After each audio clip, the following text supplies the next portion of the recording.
अस्सलामुअलैकुम बेटा। बिस्मिल्लाहिर्रहमानिर्रहीम। हम लोग बेटा पढ़ रहे, आज हमने शुरू करना है इलेक्ट्रिक फील्ड्स। आज हमने क्या शुरू करना है? इलेक्ट्रिक फील्ड्स हमने शुरू करना है। सबसे पहले मैं आपसे पूछूंगा कि न्यूटन्स लॉ ऑफ ग्रेविटेशन क्या है। आप कहेंगे कि चैप्टर आप इलेक्ट्रिक फील्ड पढ़ा रहे हैं और आप न्यूटन्स लॉ ऑफ ग्रेविटेशन क्यों पूछ रहे हैं? न्यूटन्स लॉ ऑफ ग्रेविटेशन इस वक्त स्क्रीन पर आपके सामने लिखा हुआ है और ये आपको जुबानी याद होना चाहिए। इसको मैं एक ब्लैक में थोड़ा सा लिखा हुआ है, कुछ थोड़ा सा ब्लू में लिखा हुआ है और कुछ रेड में भी लिखा हुआ है। Every body in this universe attracts every other body with a force which is directly proportional to the product of masses, and it is inversely proportional to the square of distances between their centers. ये है जनाब law, और ये इसकी नीचे mathematical equation है। आपको पता है ये एक बॉडी है, इसका मास m1 है, ये एक और बॉडी है, इसका मास m2 है। ये दोनों एक दूसरे को अट्रैक्ट कर रहे हैं और ये दोनों एक दूसरे को अट्रैक्ट कर रहे हैं, और जिस फोर्स से अट्रैक्ट कर रहे हैं वो प्रोडक्ट ऑफ देयर मासेस पे डिपेंड करता है, और वो inversely proportional to the square of distances between their centres भी है। ये था जी न्यूटन्स लॉ ऑफ ग्रेविटेशन। मेरा आपसे क्वेश्चन ये है बेटा कि न्यूटन्स लॉ ऑफ ग्रेविटेशन जो है किस सन में दिया गया था। एक बात याद रखें, जो ये डेट्स के साथ चीजों को याद रखना है ना, ये भी बड़ा यूजफुल होता है। पूछे क्यों भला? इससे आपको पता चलता है कि फिजिक्स की जो थिंकिंग है वो डेवलप कैसे हुई है। पहले किस बंदे ने क्या बात की, फिर दूसरे ने क्या बात की, इस तरह एक बंदे को पैटर्न पता चलता है। तो ये है जनाब, न्यूटन्स लॉ ऑफ ग्रेविटेशन आया है 1686 में, जब वो किताब पब्लिश हुई है। 1686 में न्यूटन्स लॉ ऑफ ग्रेविटेशन आया। अच्छा बेटा, फिजिसिस्ट जो होते हैं ना, वो सिमेट्री को बड़ा मानते हैं। किसे बड़ा मानते हैं? सिमेट्री को बड़ा मानते हैं, सिमेट्री के हवाले से बड़ा सोचते हैं, और सिमेट्री के पैटर्न बड़े ढूंढते हैं फिजिक्स के अंदर, और थोड़ा सा इस हवाले से सोचते हैं, सिमेट्री के हवाले से। अब जब देखें, ये लॉ आया है 1696 में, न्यूटन्स लॉ ऑफ ग्रेविटेशन आया। ठीक इससे तकरीबन 50 इयर्स बाद या 54 इयर्स बाद, यानी 1740 में, 1740 में, 50 साल बाद, एक बंदा था जिसका नाम था कूलम। एक बंदा था जिसका नाम क्या था? कूलम। अच्छा, एक बंदा था उसका नाम कूलम था। उसने न्यूटन की किताब पढ़ी, उसने प्रिंसिपिया पढ़ी, और उसमें उसने ये न्यूटन्स लॉ ऑफ ग्रेविटेशन देखा जो आपके सामने है। उसने सोचा कि क्या इस तरह का कोई मिलता जुलता लॉ चार्जेस के बारे में हो सकता है। तो उसने उस पर इन्वेस्टिगेशन शुरू कर दी। उसने चार्जेस के दरमियान, इलेक्ट्रिक चार्ज, पॉजिटिव और नेगेटिव चार्जेस के दरमियान, और उसने देखा कि क्या फोर्स ऑफ अट्रैक्शन और रिपल्शन का कोई कॉन्सेप्ट एग्जिस्ट करता है। ये उसका जनाब था पॉइंट, कि ऐसी कोई बात है जो उनको, उनमें फोर्सेस ऑफ अट्रैक्शन या रिपल्शन के बारे में उसने कुछ रिसर्च की। तो कूलम ने 1740 में, ठीक 50 साल बाद, अपना लॉ दिया, कूलम्स लॉ। अब वो बिल्कुल न्यूटन के लॉ जैसा था। क्या था जनाब? आप इसको देखें, न्यूटन के लॉ अगर आपको जुबानी याद है तो आप आराम से कूलम का लॉ भी क्या कर सकते हैं? डिफाइन कर सकते हैं। न्यूटन का लॉ आपको अगर जुबानी याद है तो बिल्कुल उसी तरह से आप कूलम लॉ भी कर सकते हैं। मैंने क्या कहा कि साइंटिस्ट सिमेट्री को बड़ा पसंद करते हैं और सिमेट्रिक पैटर्न्स पे गौर करते हैं। तो जब 1686 में न्यूटन्स का ये लॉ आया, every body in this universe attracts every other body with a force which is directly proportional to the product of masses, and it is inversely proportional to the square of distances between their centres. ठीक 50 साल बाद एक बंदा जिसका नाम coulomb है, वो इसी चीज को चार्जेस पर, इलेक्ट्रिक चार्जेस पे देखता है, पॉजिटिव और नेगेटिव चार्जेस को देखता है, और उनके फोर्सेस को स्टडी करता है। वो देखता है कि ये एक पॉजिटिव चार्ज है, ये एक और पॉजिटिव चार्ज है, ये दोनों एक दूसरे को रिपेल कर रहे हैं। जब ये दोनों एक दूसरे को रिपेल कर रहे हैं तो किसी फोर्स के साथ रिपेल कर रहे हैं, उसने कहा ये पॉजिटिव चार्ज और ये नेगेटिव चार्ज है, ये दोनों एक दूसरे को अट्रैक्ट कर रहे हैं, तो किसी फोर्स के साथ कर रहे हैं, और ये नेगेटिव चार्ज है और ये नेगेटिव चार्ज है, ये दोनों एक दूसरे को रिपेल कर रहे हैं। रिपेल कर रहे हैं तो उसमें कोई फोर्स इन्वॉल्व है, सही है कि नहीं? तो वो ये इन चीजों पे कूलम लॉ, कूलम जो था वो सोच रहा था। उसने न्यूटन्स लॉ ऑफ ग्रेविटेशन पढ़ा, पढ़कर उसने बिल्कुल ठीक 50 साल बाद उन्हीं बुनियादों पर अपना लॉ दिया। और उसका लॉ क्या है वो मैं आपके सामने यहां लिखता हूं। पॉइंट चार्जेस, पॉइंट चार्जेस से मुराद क्या है कि बहुत बड़े बड़े ग्लो वो साइजेस ना, उनके साइज छोटे हों। पॉइंट चार्जेस अट्रैक्ट और repel each other with a force, ठीक है? Point charges attract or repel each other with a force which is directly proportional to, आपको डायरेक्ट प्रोपोर्शन का मतलब पता है ना? जब आप कहते हैं A is directly proportional to B, तो उसका मतलब है कि अगर B बढ़ेगा तो A भी बढ़ेगा, ठीक है कि नहीं? तो force which is directly proportional to the product of charges,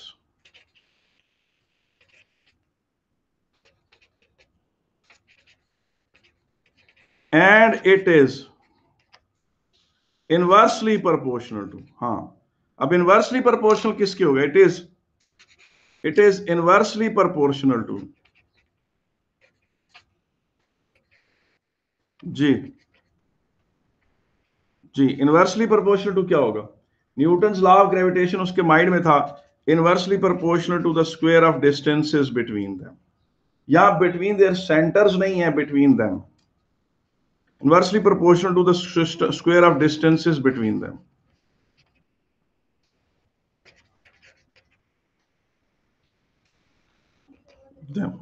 ये जनाब, ये है कूलम्स लॉ। अगर आपको न्यूटन्स लॉ ऑफ ग्रेविटेशन जुबानी याद है, अगर आपको न्यूटन्स लॉ ऑफ ग्रेविटेशन जुबानी याद है, आपको कूलम्स लॉ भी जुबानी याद है। सिर्फ जहां उसके मासेस आते हैं वहां चार्जेस डाल देने हैं, और जहां आखिरी सेंटेंस तो जो रेड में लिखा हुआ है दोनों का वो तो बिल्कुल ही सेम है। और शुरू में उसने लिखा है, इसमें लिखा हुआ है every body in this universe attracts every other body with a force, वहां लिखना है पॉइंट चार्जेस अट्रैक्ट और repel each other with a force. तो ये आप देखें कूलम्स लॉ इस तरह से आ गया। अब बिल्कुल इसी तरीके से जिस तरह न्यूटन्स लॉ ऑफ ग्रेविटेशन की एक मैथमेटिकल एक्सप्रेशन है, बिल्कुल इसी तरीके से कूलम्स लॉ की भी एक मैथमेटिकल एक्सप्रेशन बना देते हैं। ये देखिए एक charge Q1 coulomb, Q1 coulomb, इससे इलेक्ट्रॉन छीनेंगे पॉजिटिवली चार्ज हो जाएगा, और ये एक नेगेटिवली चार्ज है Q2 कूलम। अच्छा, ये भले पॉजिटिव चार्ज हो भले नेगेटिव चार्ज हो, हमें इससे गर्ज नहीं है, दोनों पॉजिटिव हो तो फोर्स ऑफ रिपल्शन होगा, और दोनों एक पॉजिटिव और एक नेगेटिव हो तो फोर्स ऑफ अट्रैक्शन होगा। मगर लॉ यही फॉलो होगा कि force is directly proportional to the product of charges, और दूसरी बात क्या है? Force is inversely proportional to the square of distances between them. अब सेंटर का लफ्ज इसलिए नहीं बोलते कि वो खुद ही बड़े छोटे छोटे हैं, ठीक है? नहीं तो आप force of repulsion between their square of distance between their centre नहीं बोलते, हम इस तरह बोलते। अब इसको मिला लें, ये देखें ये आ गया, और ये बात दुरुस्त है कि कूलम जब ये लॉ दे रहा था उसके माइंड में न्यूटन्स लॉ ऑफ ग्रेविटेशन ही था, उसके माइंड में न्यूटन्स लॉ ऑफ ग्रेविटेशन ही था। ठीक है, यहां तक बात समझ में आ गई? अच्छा, मैं आपको आज एक बात बताऊं। अभी देखिए, अब ये जो बात करने लगा हूं ये कोर्स में नहीं है, अभी जो मैं बात करने लगा वो कोर्स में नहीं है बेटा, या ये डिस्कशन कोर्स में नहीं। एक बंदे ने जब ये देखा कि यार ये न्यूटन्स लॉ ऑफ ग्रेविटेशन ये है और कूलम्स लॉ जो है वो ये है, ये तो उसने ये मैग्नेट का नॉर्थ पोल और मैग्नेट का साउथ पोल अलग करके उनके दरमियान फोर्स का कोई ऐसा ही रिलेशनशिप ढूंढने की कोशिश की। उसने कहा नॉर्थ की नॉर्थिविटी, यानी वो जितना ज्यादा मैग्नेटिक है उसको मैयर कर लूं मैं किसी खास लेवल पे, कि फर्ज करें बहुत ज्यादा स्ट्रॉन्ग नॉर्थ पोल है तो उसका एक नाम रख देते हैं हम, पी रख देते हैं, पोलैरिटी P1 कह देते हैं, साउथ की रख देते हैं पोलैरिटी P2, और फिर इस तरह का रूल बनाते हैं। और मैग्नेटिज्म के अंदर भी इस तरह का कोई चक्कर करते हैं, और कांस्टेंट आप रख लें, बीच में चलें, कांस्टेंट C कह लें, ये बना लेते हैं। बेटा ये सोच हिस्ट्री में आई है, हिस्ट्री में रिपोर्ट हुई है, फिजिक्स की जो हिस्ट्री की बुक्स हैं, यानी फिजिक्स से रिलेटेड जो हिस्ट्री बताती हैं। आप मुझे बताएं ये नाकाम क्यों हुई? इसकी नाकामी की वजह बता सकता है कि क्या पॉसिबिलिटी हुई होगी कि ये मैग्नेटिज्म के ऊपर जब इस तरह का रिलेशनशिप बनाने की कोशिश की गई तो वो नाकाम हो गई? तो मुझे बता सकता है? जो बता देगा वो मैं मान जाऊंगा उसको। जी, कोई पॉसिबिलिटी बता सकते हैं? आप में से बाज बच्चे हैं उनकी फिजिक्स पे बड़ी गहरी नजर है, तो मैं चाहूंगा कि वो जवाब दें। कोई बंदा बताए कि जब न्यूटन लॉ ऑफ ग्रेविटेशन आ गया 50 साल बाद, उसी की सोच पे, उसी चीज को देखकर कूलम ने अपना लॉ दे दिया, और बात मैंने शुरू की कि फिजिसिस्ट सिमेट्री को बड़ा पसंद करते हैं, फिर सिमेट्री के हवाले से बड़ा सोचते हैं। किसी बंदे के दिमाग में ख्याल आया कि मैं ये नॉर्थ पोल ले लेता हूं, ये मैग्नेट का साउथ पोल ले लेता हूं, P1 इसकी पोलैरिटी कह देता हूं, यानी कितना स्ट्रॉन्ग नॉर्थ पोल है, और P2 इसकी पोलैरिटी कितना स्ट्रॉन्ग साउथ पोल है, और फिर यूं करके मैं इस तरह का, इसका भी कोई इसी से मिलता जुलता लॉ बनाता हूं। मेरा क्वेश्चन ये है कि ये सोच नाकाम क्यों हुई? कोई बता सकता है? सर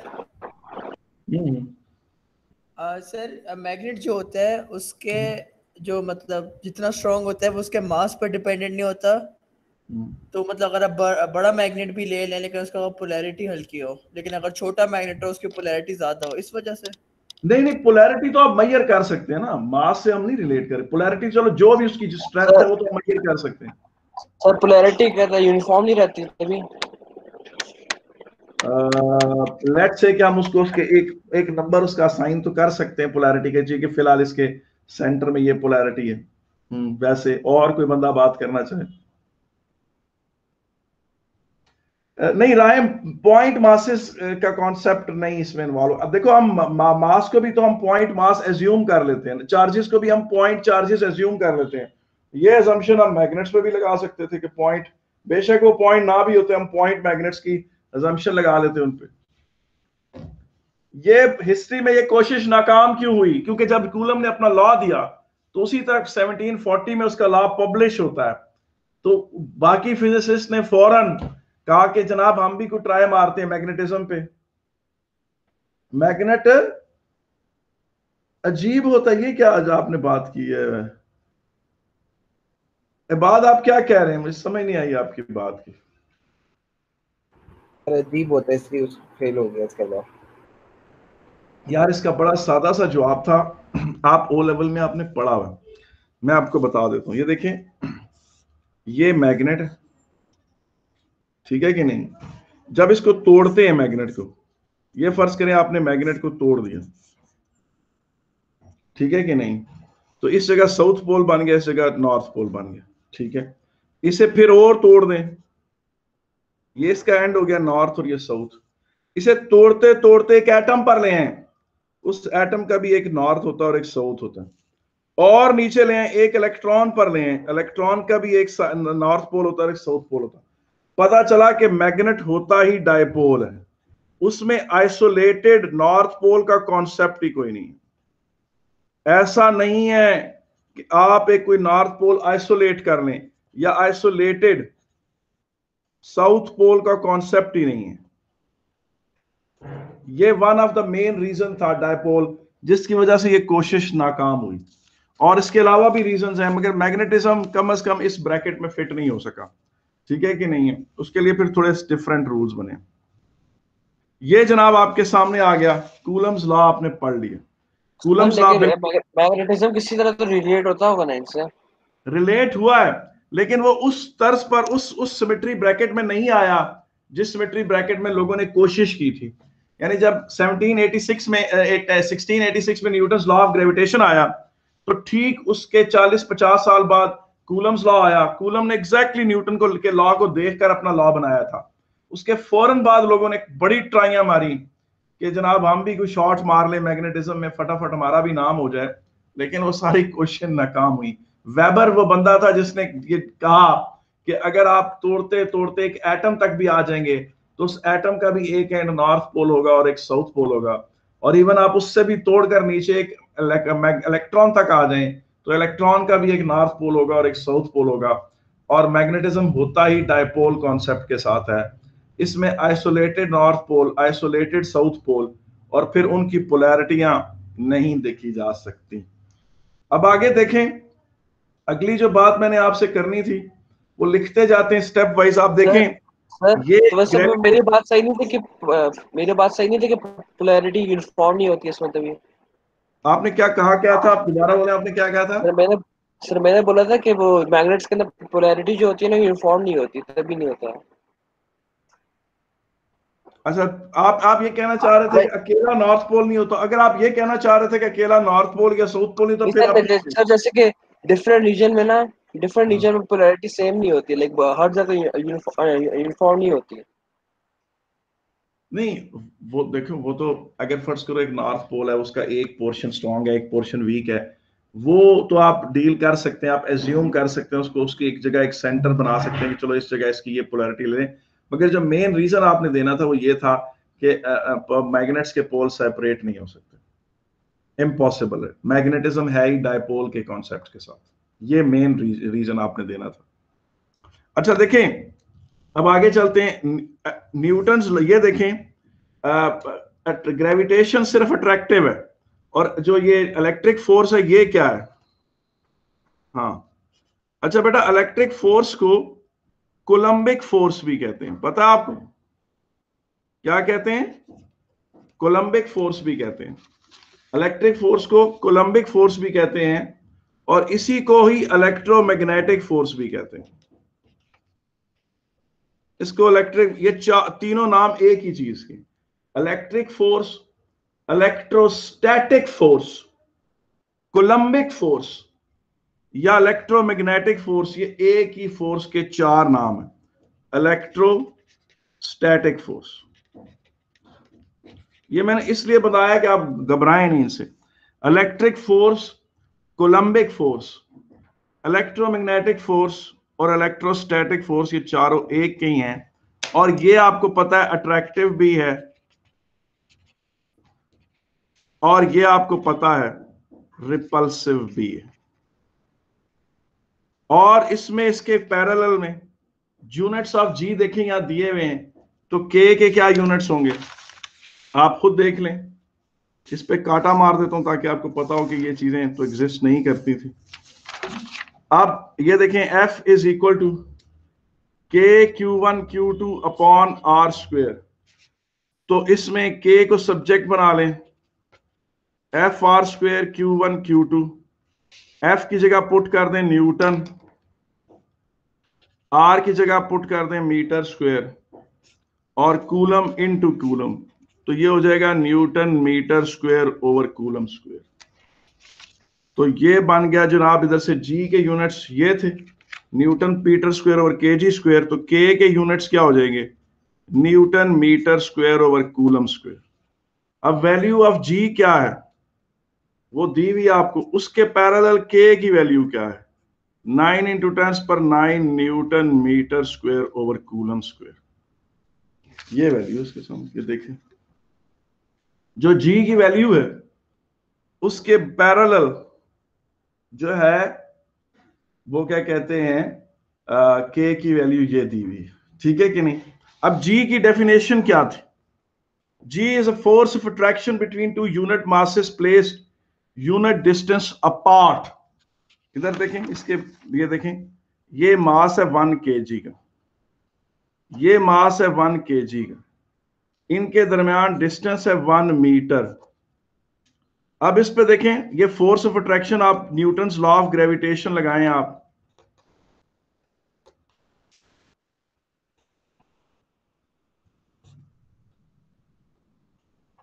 ये हो गया।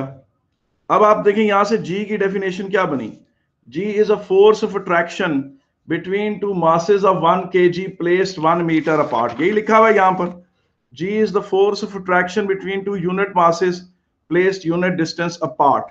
तो के की क्या डेफिनेशन बनेगी, ये देखें, F इज इक्वल टू के Q1 Q2 upon are square. इसमें आप ले लें 1 कूलम, ये चार्ज ले लें 1 कूलम पॉजिटिव 1 कूलम, ये ले लें +1 कूलम पॉजिटिव, और इनके दरमियान डिस्टेंस ले लें 1 मीटर। ठीक है कि नहीं, 1 मीटर। अच्छा, तो अब इनके दरमियान फोर्स ऑफ रिपल्शन क्या होगा, K1, इस Q1 की जगह 1 पुट करें, इस Q2 की जगह भी 1 पुट करें, R की जगह 1 पुट करें, तो K आ गया।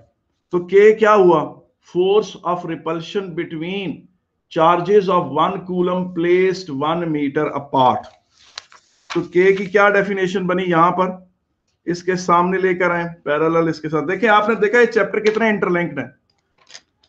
K इज, जी के सामने इसकी डेफिनेशन, K इज सर इस फॉर्मूले में माइनस नहीं आएगा of repulsion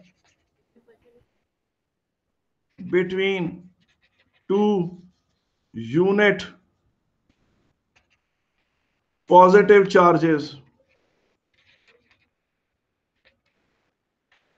placed unit distance apart।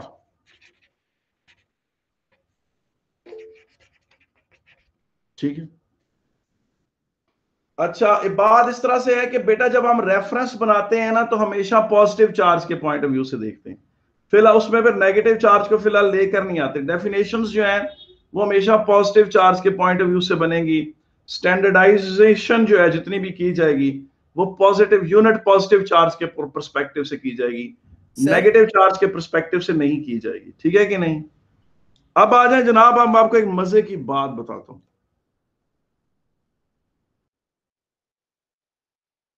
जी बेटा, किसी ने कोई क्वेश्चन पूछना था किसी की तरफ से? जी जी सर, मैं कह रहा था इस फॉर्मूले में एक माइनस नहीं आएगा, क्योंकि जो यूनिट चार्जेस हैं अगर उसके हम प्लस माइनस लेंगे, अगर दोनों पॉजिटिव होंगे या दोनों नेगेटिव होंगे तो आंसर माइनस में आएगा। इससे पता चलेगा कि मतलब रिपल्जन हो रही है।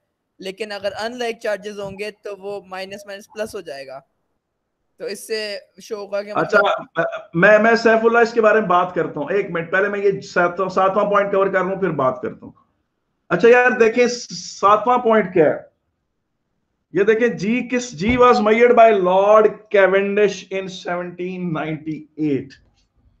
जी was measured by Lord Cavendish in 1798। तो के किसने मेजर किया और के कब मेजर हुआ? मैं मजे की बात आपको एक बताता हूं। मजे की बात बेटा ये है कि मैंने आपको बताया ना, देखें, कूलम ने न्यूटन का तरीका देखकर, न्यूटन का लॉ देखकर अपना लॉ बना लिया। उसने बिल्कुल न्यूटन की इक्वेशन के फॉर्मेट पर अपनी इक्वेशन दी, एक्सपेरिमेंटली इसे टेस्ट किया, ये वेरीफाई हो रही थी, चार्जेस इसी तरह से बिहेव कर रहे थे। आपने देखा इनके दरमियान एक सिमिलैरिटी एग्जिस्ट कर रही है। मगर आपको मजे की बात बताऊं कि जी मेजर नहीं हुआ था 1798 में, पहले के मेजर हो गया। जहां के वाज मेजर्ड इन 1778। इसका क्या मतलब है? इसका मतलब यह है कि पहले के मेजर हुआ। के इसका मतलब है कि जब न्यूटन ने अपना लॉ दे दिया तो न्यूटन का लॉ मौजूद था मगर जी की वैल्यू मौजूद ना थी। तकरीबन 120 साल तक या 110 साल तक जी की वैल्यू एग्जिस्ट नहीं कर रही थी।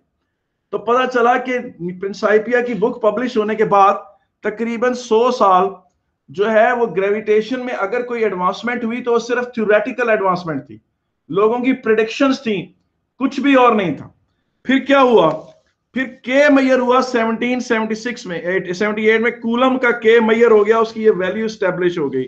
और उसने एक्सपेरिमेंटली मेजर किया कि मिसाल के तौर पर ये फर्ज करें कि ये एक छत है, इससे धागा लटका हुआ है, उसके साथ ये पॉजिटिवली चार्ज स्फीयर है, यहां पर धागा लटका हुआ है, इसके साथ एक और पॉजिटिवली चार्ज स्फीयर है, ये दोनों एक दूसरे को रिपेल कर रहे हैं।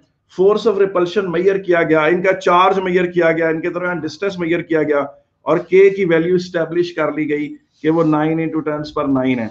इसे देखकर 20 साल बाद जी को मेजर किया लॉर्ड कैवेंडिश ने, तो पता चला कि लोग एक दूसरे को देख देख के चलते हैं। पहले ग्रेविटेशन से इलेक्ट्रिक फील्ड से ने सीखा कुछ, इलेक्ट्रिक फील्ड्स में के मेजर हुआ, उसके बाद इनका ग्रेविटेशन फील्ड वालों का जी मेजर हुआ। तो कहने का मतलब है कि इसे देखकर कूलम्स लॉ बनाया गया, कूलम्स लॉ के मेजरमेंट के तरीके को देखकर न्यूटन्स लॉ ऑफ ग्रेविटेशन का जी मेजर हुआ। और ये मैं आपको एक और छोटी सी बात बताऊं, हिस्टोरिकल नोट होता है, इनसे बातों की समझ लगती है। 1798 में जी मेजर हो रहा है, 1799 में टीपू सुल्तान को डिफीट हो रही है इस तरफ सेरिंगापट्टम में। इससे आपको अंदाजा होता है जब आप हिस्ट्री को देखते हैं कि आप देखें कि मुसलमान बेचारे अपनी सर्वाइवल की जंग ही लड़ रहे थे और उनको वो डिफीट्स हो रही थी हर तरफ, और उस तरफ टेक्नोलॉजिकल एडवांसमेंट हो रही थी, और इस तरफ मुसलमान बेचारे जो थे वो अपनी सर्वाइवल की जंग लड़ रहे थे। तो इसलिए वो फिर उनसे पीछे रह गए, क्योंकि इनके एरियाज में वॉर हो रही थी 1799 में। ठीक है, एक साल बाद टीपू सुल्तान को डिफीट हो रही थी सेरिंगापट्टम के मुहाज पे गद्दारों की वजह से। तो ये चीजें आप इस तरह जब आप हिस्ट्री को भी देखते हैं तो आपको बड़ा अच्छा आपका माइंड एक बनता है, आपको समझ आती है चीजों की, आपका नॉलेज बड़ा ठीक डेवलप होता है। आगे चले जनाब, हमने बात कर ली कूलम्स लॉ के ऊपर। अच्छा, अगर आपको याद हो तो मैंने एएस के लेक्चर्स के बिल्कुल शुरू में importance of the value of constant के हवाले से एक बात की थी। Importance of the value of the constant किस तरह, मसलन अगर आपको कोई कहता है a is equal to k1b, a is equal to k1b, और कोई कहता है c is equal to k2b, और k1 की वैल्यू है 1000 और k2 की वैल्यू है 0.001b, इन दोनों को देखकर आप क्या कहेंगे? आप कहेंगे कि a तो बहुत बड़ी बड़ी वैल्यूज लेगा, b इधर ले 1 2 3, तो a 1000 से मल्टीप्लाई होकर a की वैल्यूज तो बहुत बड़ी बड़ी हो जाएंगी। मगर इधर c देखें, c मल्टीप्लाई हो रहा है b के साथ 0.001, इधर b की वैल्यू हो 1 तो c की वैल्यू होगी 0.001, b की वैल्यू हो 2 तो c की वैल्यू होगी 0.002। तो इससे क्या पता चला? अब जरा न्यूटन्स लॉ ऑफ ग्रेविटेशन को देखें, मैं g की जगह उसकी वैल्यू पुट करता हूं।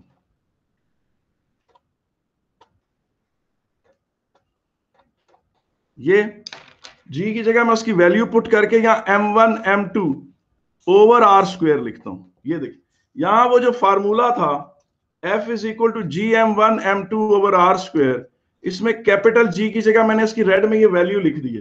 ये थोड़ा सा सारा साफ करके लिख देता हूं, शायद इधर दोबारा लिख देता हूं। ये न्यूटन्स लॉ ऑफ ग्रेविटेशन है, इसमें मैं G की जगह उसकी वैल्यू लिख रहा हूं, और जानबूझकर इस तरह लिख रहा हूं, जानबूझकर इस तरह लिख रहा हूं। क्यों भला? मैं कोई बात कहना चाह रहा हूं। ये देखिए, और कूलम्स लॉ को देखें, K की वैल्यू लिख रहा हूं,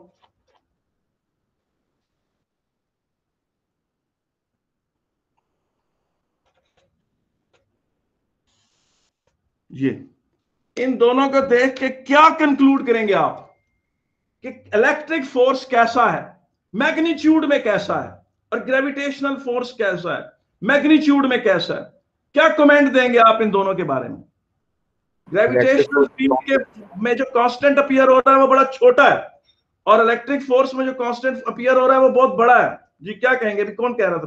अभी किसी ने बात शुरू की थी जी। इलेक्ट्रिक फोर्स स्ट्रॉन्गर है जी, आपने बिल्कुल सही आप लोगों ने कमेंट दिया। यहां पर ये जो मैं कंपैरिजन करता हुआ आ रहा हूं दोनों का, ये जो 3rd 4th 5th और 6th 7th पॉइंट है, इसके नीचे मैं 8th पॉइंट यहां लिख रहा हूं। मैं कहूंगा कि G इज ग्रेविटेशन, ये GF का मतलब है gravitational force, is weak and long range.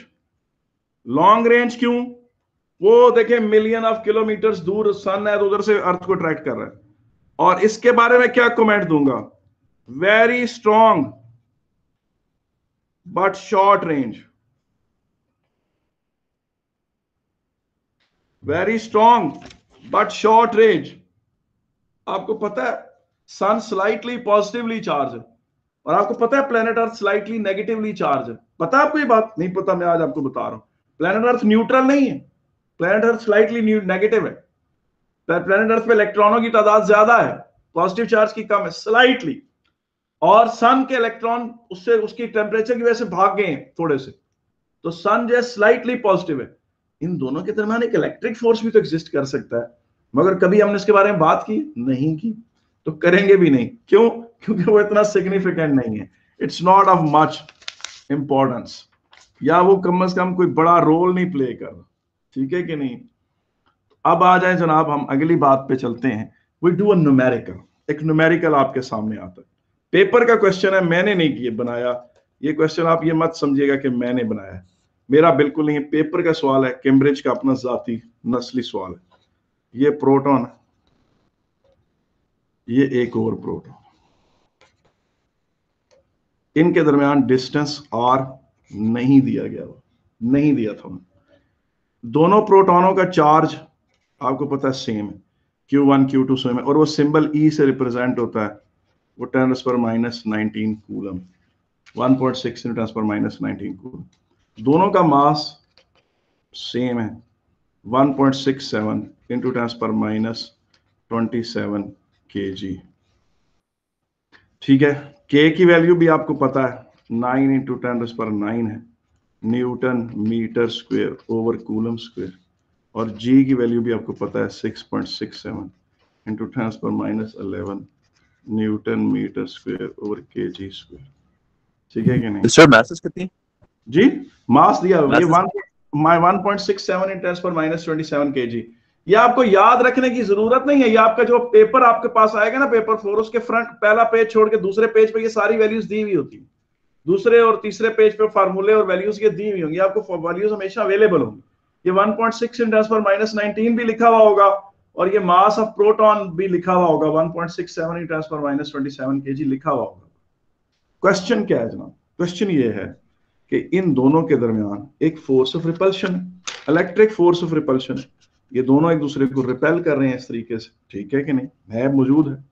अब क्वेश्चन आपसे ये है कि आपसे कहा गया कैलकुलेट द रेशियो, कौन सी रेशियो वो बता देता हूं,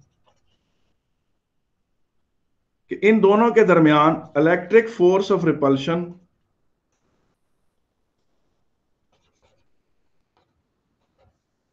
ओवर ग्रेविटेशनल अट्रैक्शन, इन दोनों का मास भी तो है ना, ये दोनों एक दूसरे को अट्रैक्ट भी तो कर रहे हैं ना, ग्रेविटेशनल फोर्स ऑफ अट्रैक्शन, ये दोनों इस वजह से एक दूसरे को अट्रैक्ट करेंगे कि इनके मास हैं, एक का मास है, दोनों का मास भी है।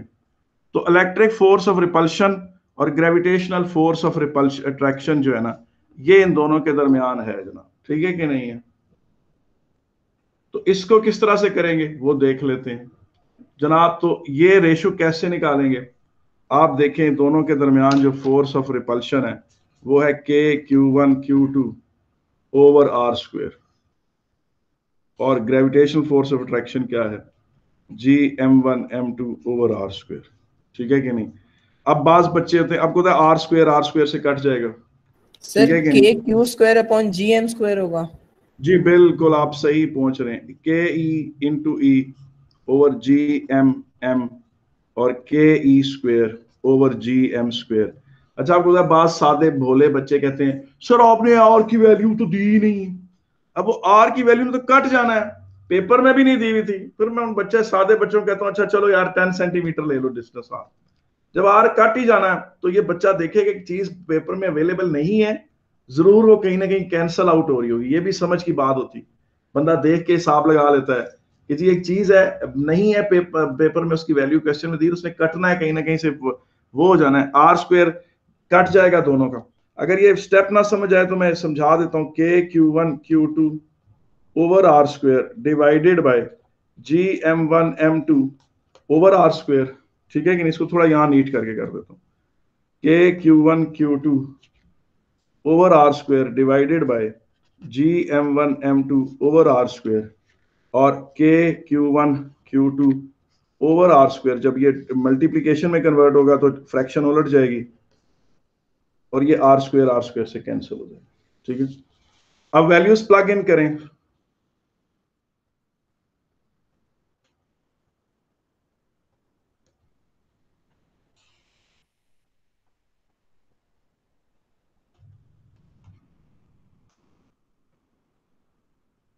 जी क्या वैल्यू आती है? अजमेर दिखाओ फुर्ती अपनी जरा बेटा, जरा ये वैल्यू बताओ क्या आती है।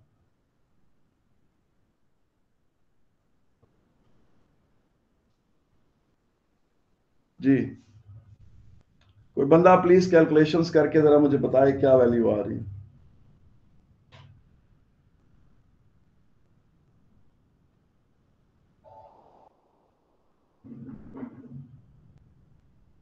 1.23 into 10 power 36. बाकी लोग भाई वेरीफाई करें यही वैल्यू है, बाकी लोग प्लीज वेरीफाई करें यही वैल्यू है। मेरा ख्याल है कि यही वैल्यू है, रफली मुझे अंदाजा है कि इतनी ही आती है। और जो बच्चे को वेरीफाई करना चाहेगा कि नहीं?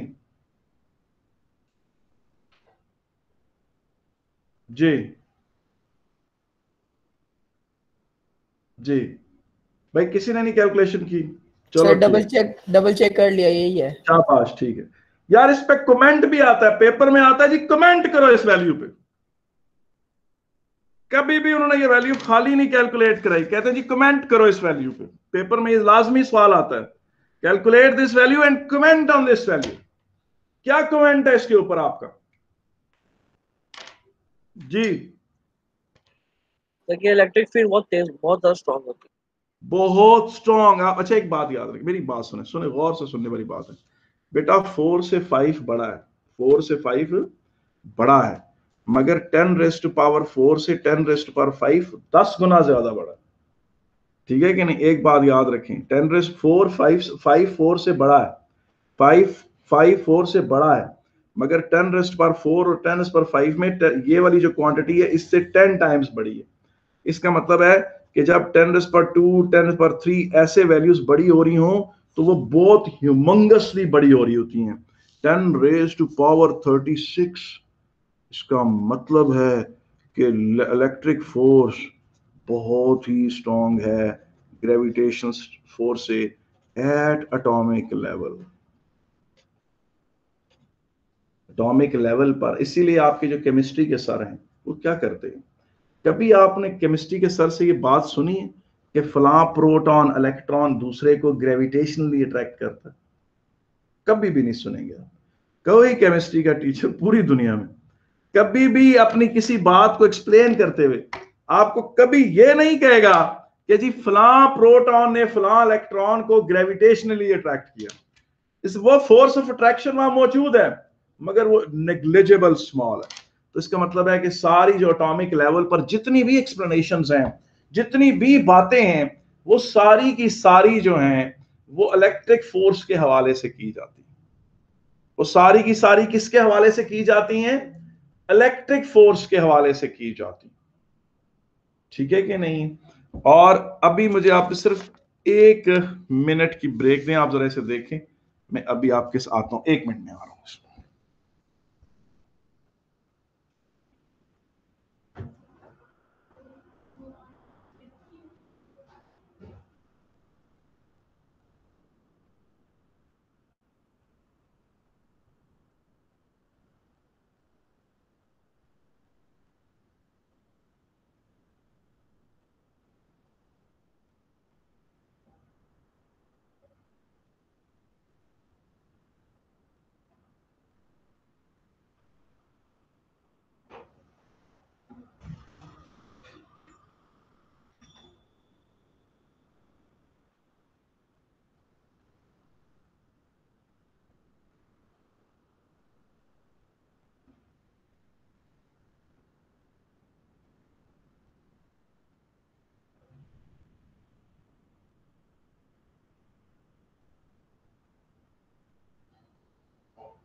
अच्छा सॉरी जी, आई एम बैक बेटा।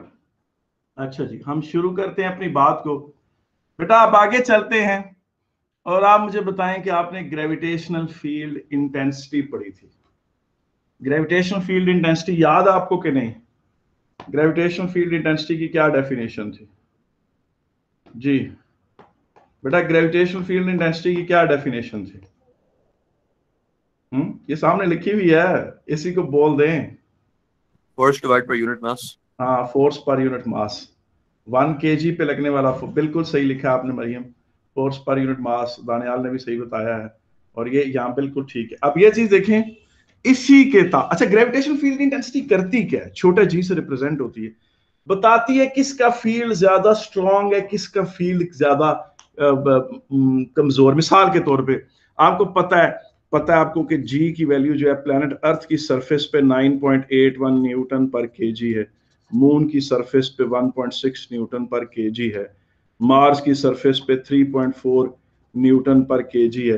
आपको अंदाजा हो जाएगा कि उस जगह की ग्रेविटी कैसी है। और सन की सरफेस पे कितनी है? रफली 276 या 78, ये मुझे सही वैल्यू याद नहीं, मगर ये रफली 300 से जरा सी कम है, न्यूटन पर केजी है। तो इससे आपको पता चल जाता है कि ये जी की वैल्यू काफी, इससे अगर किसी भी चीज की ग्रेविटी पता चल जाती है आपको। जुपिटर की ग्रेविटी रफली 25 और 30 के बीच में है, तो इससे पता चल जाता है आपको कि उसकी उसमें 1 kg को वो कितने जोर से अट्रैक्ट या रिपेल करता है। इसके पैरेलल इलेक्ट्रिक फील्ड्स में क्या डेफिनेशन बनेगी? Electric field intensity, electric field intensity या इलेक्ट्रिक फील्ड स्ट्रेंथ, जिसको आप कैपिटल ई से रिप्रेजेंट करते हैं, क्या बनेगी जी? फोर्स पर यूनिट चार्ज, फोर्स पर यूनिट चार्ज,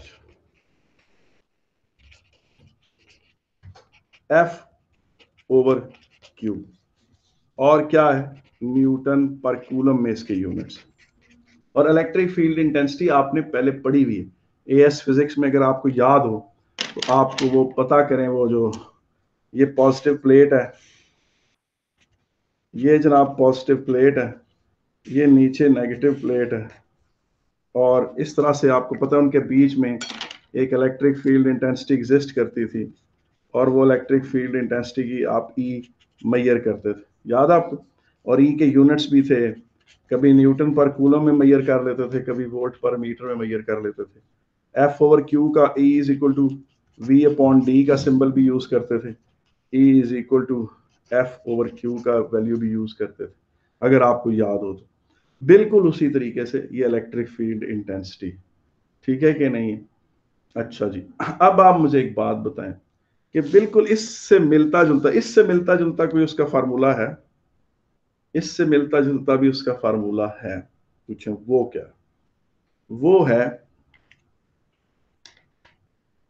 वो मैं आपके सामने लिखता हूं कि ये देखें, ये ऐसे यहां पर इस चैप्टर में भी मैं जब कैपिटल क्यू लिखूं तो मैं किसी बड़े चार्ज की बात कर रहा हूं, वो चार्ज जिसका अपना इलेक्ट्रिक फील्ड है। और जब भी छोटा क्यू लिखूं तो वो छोटा चार्ज जो उसके फील्ड में आया।